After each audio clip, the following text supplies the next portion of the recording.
Hello friends, MR class में आपका स्वागत है। जैसा कि हमने कहा था कि कंपनी की शुरुआत से लेकर के कंपनी के अंत तक आधुनिक भारत की, तो उसके पहले आधुनिक भारत की शुरुआत से पहले कंपनी यहाँ आने से लेकर के और कंपनी के व्यापार से साम्राज्य तक में कैसे एंटर करती है, पहले उसको हम देखते हैं। हाँ, क्योंकि जो कंपनी मध्यकाल में ही आई थी, 1600 ईस्वी में आई ना, और तब मध्यकाल ही था। जैसा इतिहासकारों का मानना है कि 18वीं सदी के मध्य में आधुनिक काल की शुरुआत हुई थी। ऐसे अलग अलग ऐसे कई डेट्स हैं, परंतु इस डेट से पहले मैं कुछ चर्चाएं करना चाहूंगा इसका अधिकार पर। जब 1600 ईस्वी में ब्रिटिशर्स ने महारानी एलिजाबेथ से प्रथम से एक चार्टर लेकर भारत आती है। उस भारत में जो कि कालीकट के बंदरगाह पे उतरती है और जहां से डच आए थे जिस बंदरगाह, तो 1600 में एंटर करती है कंपनी भारत में और आते ही एकाधिकार प्राप्त, क्योंकि एकाधिकार तो उसे पूर्व में व्यापार करने का एकाधिकार लेके आई थी। अर्थात मतलब कि वो ही सिर्फ करेगी, मतलब जो कंपनी आई है ना यूरोप से, वो कंपनी इस पूर्वी क्षेत्र में अकेले चलाएगी वो व्यापार, और कोई दूसरा व्यापार नहीं चला सकता है। यानी कि उस जहां से वो कंपनी आई है वहां का कोई और व्यापारी उस क्षेत्र में वहां नहीं चला सकता है। तो जब यहाँ आए पूर्व से व्यापार करने, तो 16 अब कि इस कंपनी सबसे पहले यहाँ फैक्ट्री कहाँ डाली, क्योंकि इससे पहले कई फैक्ट्रियों के नाम है, जो कि सूरत में सबसे पहले जो व्यापार है, जब कंपनी आई तो यह कंपनी 1612 ईस्वी में अंग्रेजों ने सबसे पहली फैक्ट्री की स्थापना की, जो कि भारत के पश्चिमी में है। अब मुगल बादशाह जब जहांगीर ने अंग्रेज को व्यापार करने का अधिकार दे दिया, अब सिंपल सी बात है, कोई आएगा कहता है कि मैं बिजनेस करना चाहता हूं, तो ठीक है भाई, करिए, क्षेत्र है, व्यापार करिए, अच्छी बात है, ज्यादा कमाइएगा तो टैक्स भरिएगा, यही ना, हमको राजस्व से मतलब है। तो उसने अधिकार दे दिया, लेकिन यही तो गलती हुआ, उस ना देना ही नहीं चाहिए था ससुरा को, यही दे दिया। अब मिल गया तो वहां से आया बाहर और आते ही फैक्ट्री डाला, और क्योंकि एक अधिकार लेके आया था, और मतलब जो आदेश था वो एकाधिकार के साथ साथ मुगल बादशाह से भी अधिकार वो प्राप्त कर लिया। जब अधिकार प्राप्त कर लिया तो 1616 में टॉमस रॉ का मुगल दरबार में आगमन होता है। वो जाता है एकदम धन्यवाद करने, महाराज नमस्ते, सम्राट मुगल बादशाह नमस्ते, गोर तर गिर गया एकदम, है ना, साक्षात एकदम धन्यवाद, है ना। आके कब आया था? 1600 में दरबार में कब आया पहली बार? 1616 में, 16 साल बाद पहले फैक्ट्री डाला, 12 साल बाद 1612 में सूरत यानी भारत के पश्चिम में वो पहला फैक्ट्री डाला, और फैक्ट्री डालने के पश्चात वो व्यापार शुरू किया, और व्यापार शुरू करने के पश्चात 1613 इसमें एक साल बाद वो ना मुगल बादशाह औरंगजेब से वो अधिकार ले लेता है कि हाँ वहां वो व्यापार आगे बढ़ा सकता है, कर सकता है। और जब यह अधिकार उसको प्राप्त हुआ ना बारे में, तो 4 साल बाद मुगल दरबार में एक अंग्रेज टॉमस रो नाम था, वो वहां पहुंचा। जय हो महाराज की, है ना, दयालु दयानंद जितना था एकदम गॉड गॉड करता पहुंचा। अब थॉमस रो ने भी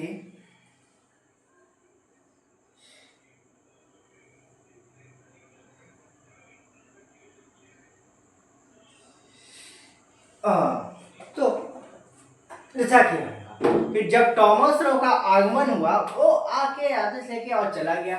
तब 1618 में पुनः रोरो ने भी फरमान यानी शाही आदेश पत्र लेकर के पहुंचता है, जिनमें से अंग्रेज कंपनी के व्यापार के बहुत सारे अधिकार दिए गए थे कि वो मतलब कि एक बार तो प्राप्त किया था और दोबारा पहुंच गया अधिकार लेवे 18 में। 16 में पहुंचा थॉमस रो, अब 16 में थॉमस रो और 18 में रोरो। तब जैसी दूसरा बात है, क्योंकि व्यापार बढ़ा था, वो चाहता था कि अधिकार माने कि और ज्यादा क्षेत्र चाहिए व्यापार करने के लिए हमको, है ना। ये साथ ही नाव बढ़ाने पड़ेगी हमको, थोड़ा सैनिक की आवश्यकता होगी, ये सारी चीजें बढ़ाना चाहता था।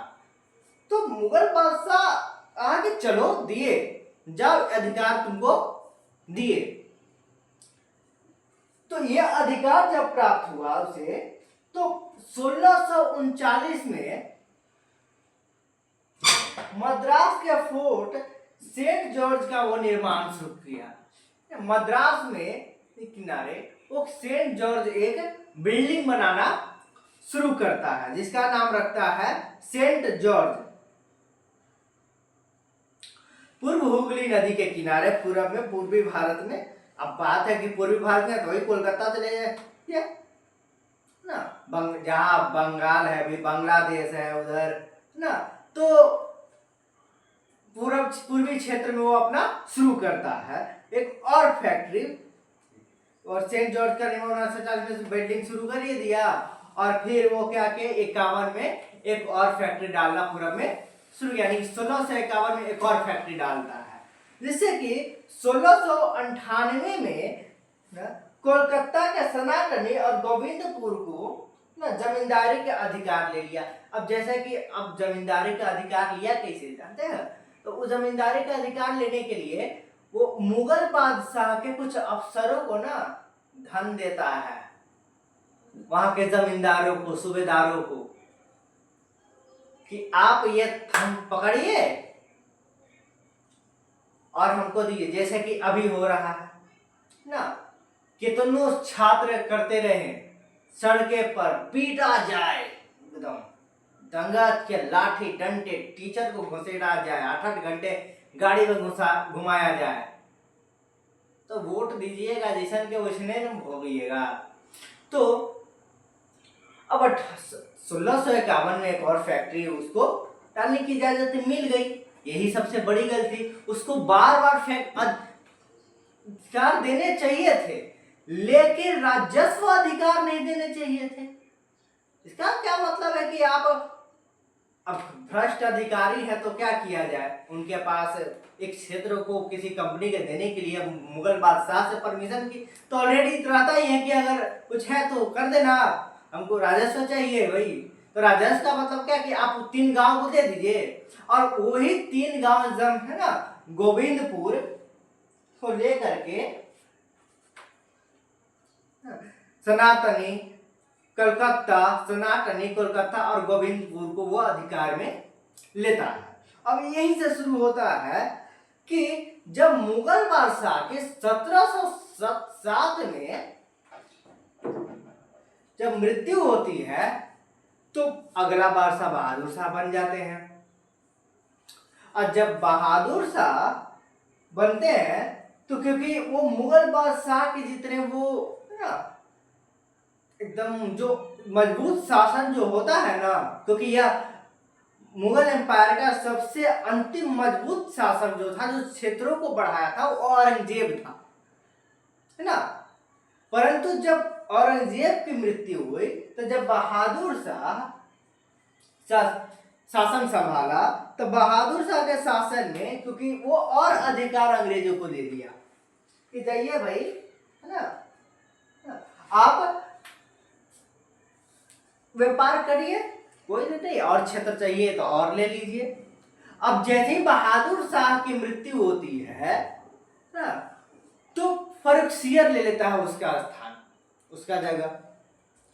अब देखिए एक गलती, और जब फर्रुखसियर यहाँ सम्राट बनता है, नवाब बनता है, मुगल बाद जब बादशाह का पदवी लेता है, पद लेता है, बादशाह बनता है, तो 1717 में वो फिर से एक अधिकार उसे ना कंपनी को प्रदान कर देता है कि शुल्क मुक्त व्यापार। वाह, हमारा ही व्यापार करो, लोग कोनो कर नहीं दो। वाह, 100% टैक्स फ्री, है ना। तो टैक्स फ्री, जमीन फ्री, जगह फ्री, है ना। सामान बेचो, कमाओ और जाओ। तो इसमें राज्य का क्या क्या मिला? राज्य को कुछ नहीं मिला। पहचान, अरे ऐसा पहचान से क्या करेंगे बउआ? तो जैसे ही अब बात है कि जैसे ही अब शुरू होता है फर्रुखसियर यानी कि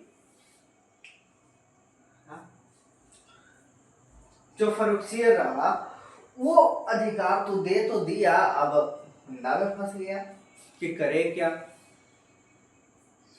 वो व्यापार, मुक्त व्यापार शुरू हुई और वहां से फिर चलता गया, और फिर जहादर शाह, है ना, उसके पश्चात बनता है शासन, जो फेमस, है ना। बहादुर शाह के बाद फेमस अगर कोई रहा तो जहादर शाह रहा, है ना। तो अब है कि जहादर शाह था, तो 1700 में जब मुगल एम्पायर था बना, तब खास करके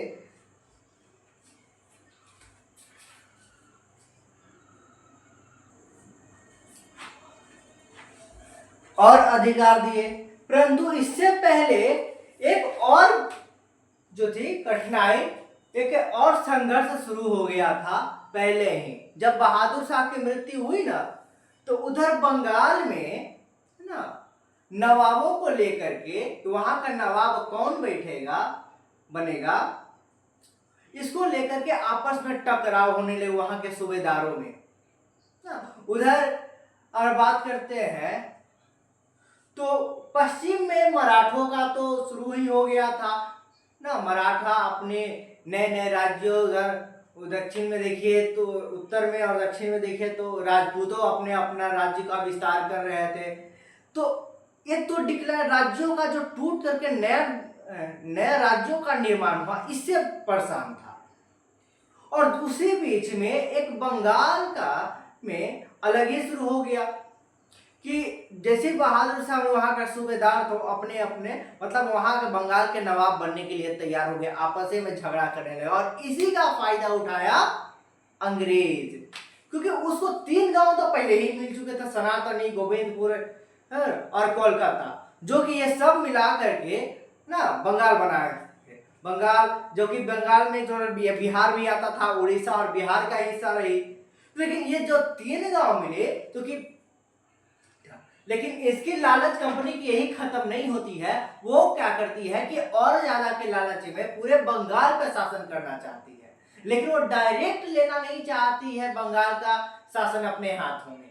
वो किसी नवाब को बैठा करके ना वो शासन चलाना चाहती थी, ताकि वो अभी कंपनी में ना काम करते रहे। खास तरह से राजनीतिक में वो दिलचस्पी नहीं ले रहा था। परंतु जब वहां को बढ़ावा मिलने लगा, वहां के नवाबों को टकराव होगा और सूबेदारों को अपने अपने नए राज्य को वहां का नवाब बनने के जब बढ़ावा मिलने लगा, टकराव में बढ़ावा हुआ, तब बंगाल का जो नवाब मुर्शिद अली खां को बनाया गया। मुर्शिद खां को, तो मुर्शिद खां जब ना, तब कंपनी को चाहिए था कि जैसा वो कहे वैसा काम करे, लेकिन मुर्शिद खां उनकी जितने भी दलीलें जाती थी वो मानने से साफ इनकार कर देता था। हम नहीं मनबू तोर बात, तुरंत ये करना है ऐसे कर, है ना। साथ हमारा टैक्स पहुंचाओ, वो गए हर में। यहाँ मुगल बादशाह की बात मतलब स्वतंत्र रूप से राज्य करता था, मुगल बादशाह की बात मानता भी था, लेकिन यहाँ कंपनी की जब बात आती थी ना तो पूरी तरह से पलट जाता था मुर्शिद खान, हम नहीं करेंगे। इससे परेशान होकर के मुर्शिद खान को गद्दी से उतार करके क्योंकि इससे क्या होता है, टकराव बढ़ जाती है। और रॉबर्ट क्लाइव और मुर्शिद खान के बीच में जब टकराव होता है, जिसमें मुर्शिद खान की मृत्यु हो जाती है, और उसकी मृत्यु के पश्चात क्यों वो मृत्यु के पश्चात अलीवर्दी खान को वहां का नवाब बना दिया जाता है बंगाल का। अब क्योंकि पहले तो 3 गांव था, लेकिन अब तो पूरे बंगाल का सवाल है, वहां का नवाब बना, क्योंकि इसकी लालच तो कंपनी की खत्म हो नहीं रही थी। तो जैसे ही अलीवर्दी खान बना तो वो भी यही काम करने, ये लगा कि वो मुर्शिद खान से ज्यादा परेशान करने लगा, वो ज्यादातर वो कहता और से और अधिक हमको टैक्स चाहिए, वो तुम बादशाह को नहीं दो, लेकिन यहाँ जो तुम काम कर रहे हो ना उसका तो राज्य का तो दो मेरा, तुम केंद्र का नहीं देना है मत दो, लेकिन राज्य का तो देगा। जैसे कि अभी हम लोग देते हैं CGST देते हैं, SGST देते हैं, है ना, GST फिर लास्ट में देते हैं, यानी इतने सारे TDS देते हैं, सारे के सारे टैक्स भरते हैं। तो वैसे ही उसका मानना था कि सारे के सारे हमको चाहिए, तुम भले तुम केंद्र में पहुंचा चाहो ना मत पहुंचाओ, लेकिन इस राज्य का राजस्व अगर पहुंचना चाहिए, क्योंकि अगर नहीं होता, क्योंकि जो खजाना था बंगाल के नवाबों का वो धीरे धीरे है ना खाली हो रहा था, जिससे कि वो परेशान हो रहा था, और इसी वजह से वो और ज्यादा दबाव डाल करके रहा था। इससे प्रभाव यह पड़ा कि बंगाल का पर जो 3 गांवों पर या बंगाल पर जो भी राज करते थे वो कंपनी जनता से वसूल करती थी, जो लेकिन जनता के नजर में अलीवर्दी खान बुरा नहीं बनना चाहता था, तो वो सिर्फ यह हिदायत दी कि यह राजस्व ज्यादा से ज्यादा जनता से नहीं, तुम तो जो प्रॉफिट कमा रहे हो उससे दो, क्योंकि ये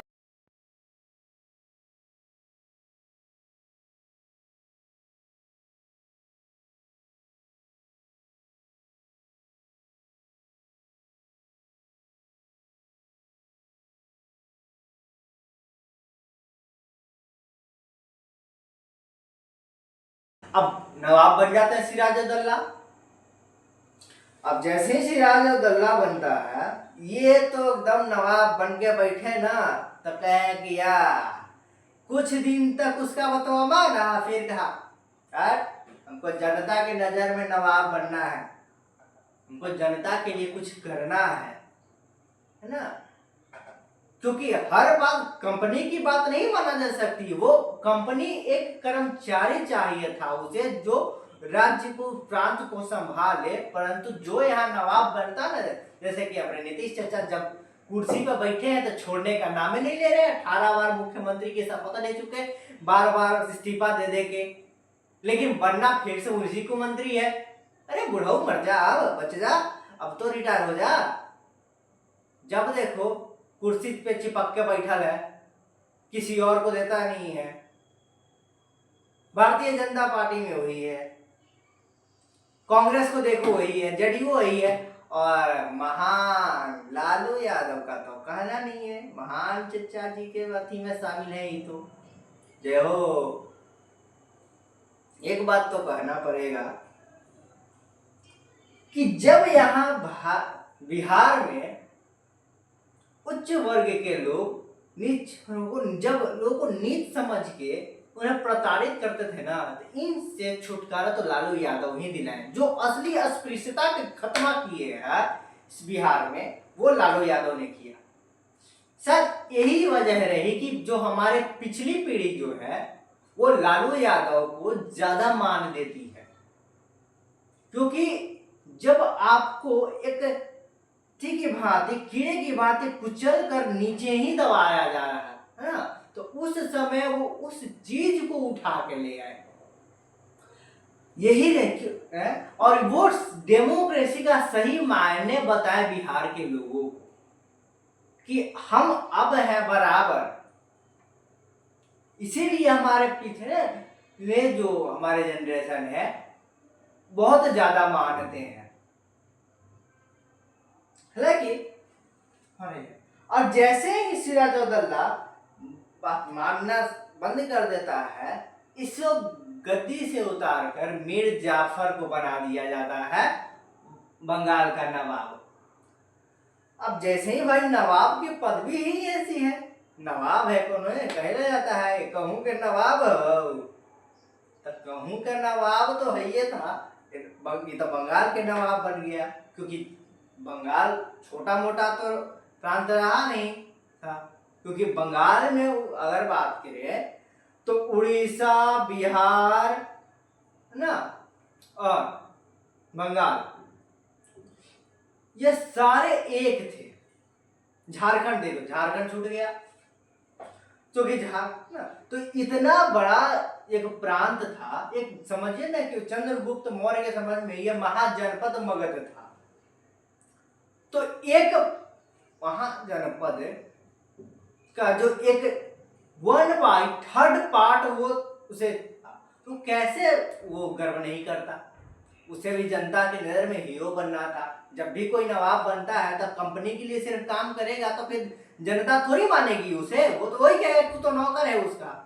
पर वो तो असल नवाब बनना चाहता था ना, स्वतंत्र राज्य चाहता था। जिससे परेशान होकर के नवाब ने, कंपनी ने इसे भी हटा दिया और इसे हटा करके इसका एक मंत्री था मीर कासिम। और मीर कासिम इसके साथ जब सिराजुद्दौला के, मीर जाफर के साथ जब बैटल हुआ ना, तो मीर कासिम दूसरा एक साथ है नहीं दिया, जाके मिल गया अंग्रेज के साथ। क्या कि अंग्रेज कह दिया कि तो अगर मिल गया ना हमारे साथ है तो यहाँ के नवाब तोरा बना देंगे। अब नवाब बनने के चक्कर में मीर कासिम का किया कि अंग्रेजों से मिल गया। अब ये नवाब बना, अब ही नवाब बना तो कुछ दिन चला, यहू रंग में आ गया नवाब के, नवाबियत। तो जब इसके अपने नवाबी में जब ये आया ना, तो कंपनी को ये सबसे ज्यादा परेशान किया। अब तक तो जो परेशान हुआ था कंपनी, ये परेशानी, ये कंपनी की इसकी वजह से नुकसान झेलने पड़े, तो वो बौखला गया एकदम ना। तो सिराजुद्दौला जो था एक शक्तिशाली शासक था।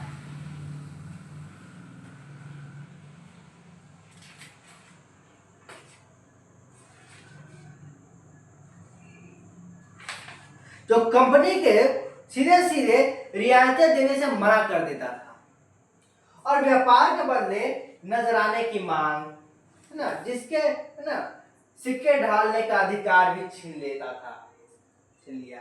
पॉइंट नोट कीजिए सिराजुद्दौला के बारे में, ये कि सिराजुद्दौला जो था वो क्यों, सिराजुद्दौला एक तो ये कंपनी को रियायतें देने से मना कर दिया। जब कंपनी इसे नवाब बनाई तो सिराजुद्दौला इसे रियायतें देने से मना कर दिया नवाब बनते,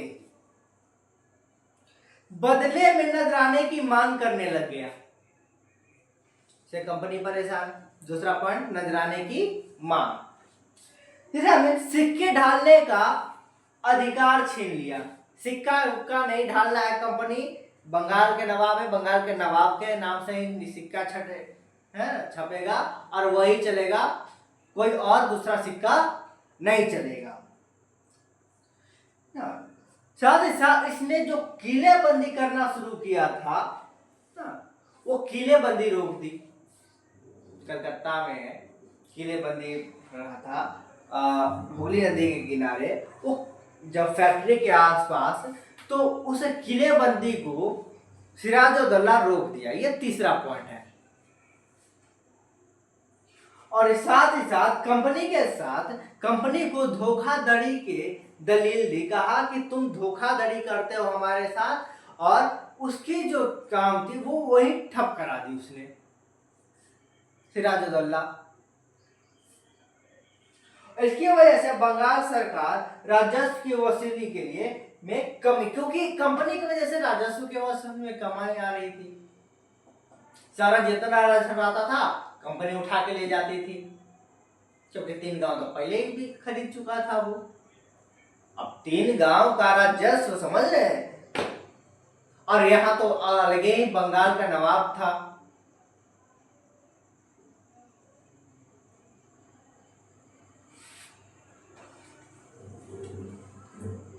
क्योंकि 1757 बैटल ऑफ प्लासी के बाद तो कंपनी को ना कंपनी को बहादुर शाह वहां के दीवानी दे चुका था।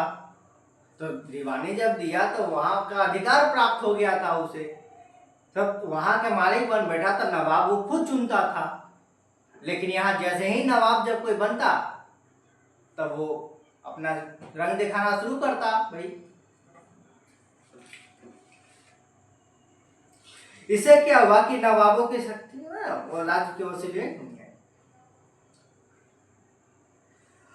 क्योंकि जब है ना वो लेकिन क्या होगा, कंपनी टैक्स चुकाने को तैयारी नहीं थी। हम कहेंगे हम टैक्स नहीं चुकाएंगे, उल्टा तुम ही हमरा दो। उल्टा कंपनी ही मांग करने लगी नवाब से राजस्व की। नवाबों के खिलाफ सम्राट को अपमानजनक चिट्ठियां लिख दिया नवाब के, है ना, एकदम वहां जहां बादशाह के पास लिख दिया एकदम, ऐसे ऐसे यहाँ पर हो रहा है टैक्स, आपने तो टैक्स फ्री, वहां मुगल बादशाह ने हमको टैक्स फ्री करने का आदेश दिया था, अब यहाँ पर हो ही नहीं रहा है। तो इससे प्रसारण के वहां के कंपनी का कहना था कि स्थानीय अधिकारी बेतुकी मांगे कर रहे हैं, फालतू की मांग कर रहा है। वाह रे बच्चा। अंततः यह हुआ परिणाम कि सिराजुद्दौला और कंपनी के बीच में टकराव हो गया, या घमासान युद्ध, जिसके कारण रॉबर्ट क्लाइव से सिराजुद्दौला की बैटल हो जाती है, युद्ध 1756 में अलीवर्दी खां के बाद मृत्यु हो जाती है। क्योंकि जब अलीवर्दी खां से जब बैटल होती है तो 1756 से और 1757 में जब सिराजुद्दौला नवाब बनता है 56 में, तो उसके पश्चात तो वो भी वही करता है, जिससे क्या होता है कि 1757 सिराजुद्दौला से पानीपत के बैटल शुरू हो जाता। तो सिराजुद्दौला और बंगाल के नवाब सिराजुद्दौला और ईस्ट इंडिया कंपनी के ये जो रॉबर्ट क्लाइव था, रॉबर्ट क्लाइव से बैटल हो जाता है। तो कंपनी को तो कठपुतली चाहिए थी, जो कि मिल नहीं रहा था, और यही से 1756 में है ना प्लासी का बैटल होता है।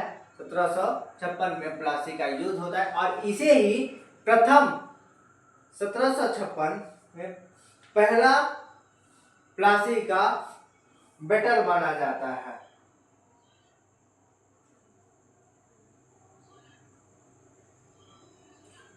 क्योंकि अब ये बैटल हुआ क्यों, इसलिए क्योंकि अलीवर्दी खां के पश्चात अलीवर्दी खां से तो 1756 में बंगाल उसके से टकराव के कारण मृत्यु हुई, और एक छोटे से बैटल में उसकी मृत्यु हो जाती है और बंगाल को छीन लेता है, छीन के वापस दे देता है सिराजुद्दौला को। सिराजुद्दौला लेता है और सिराजुद्दौला ये सारे दलीलें उसकी खारिज कर देता है, जो भी उसके उल्टा वो मांगता है, जिससे क्या होती है दोनों कंपनी और सिराजुद्दौला, बंगाल के नवाब सिराजुद्दौला आपस में टकरा जाते हैं, और 1757 में पहला बैटल शुरू हो जाता 1757 का, जिसे हम प्लासी के युद्ध को मानते हैं।